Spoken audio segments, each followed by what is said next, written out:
ਰੰਗਾਂ ਦੀ ਮਜਬੂਰੀ ਰਹਿ ਗਈ,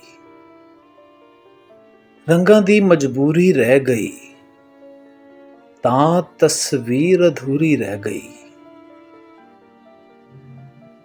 ਉਂਝ ਤੇ ਗੱਲਾਂ ਬੜੀਆਂ ਹੋਈਆਂ, ਉਂਝ ਤੇ ਗੱਲਾਂ ਬੜੀਆਂ ਹੋਈਆਂ, ਫੇਰ ਵੀ ਗੱਲ ਜ਼ਰੂਰੀ ਰਹਿ ਗਈ। ਐਨਾ ਨੇੜੇ ਨੇੜੇ ਹੋ ਕੇ,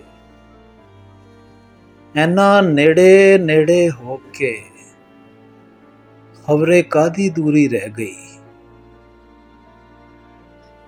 ਹੱਥਾਂ ਉੱਤੇ ਪੈ ਗਏ ਛਾਲੇ, ਹੱਥਾਂ ਉੱਤੇ ਪੈ ਗਏ ਛਾਲੇ, ਪਰ ਸਾਡੀ ਮਜ਼ਦੂਰੀ ਰਹਿ ਗਈ। ਭਾਵੇਂ ਸਾਡਾ ਕੁਝ ਨਹੀਂ ਬਚਿਆ, ਭਾਵੇਂ ਸਾਡਾ ਕੁਝ ਨਹੀਂ ਬਚਿਆ, ਉਹਦੀ ਗੱਲ ਤੇ ਪੂਰੀ ਰਹਿ ਗਈ, ਉਹਦੀ ਗੱਲ ਤੇ ਪੂਰੀ ਰਹਿ ਗਈ।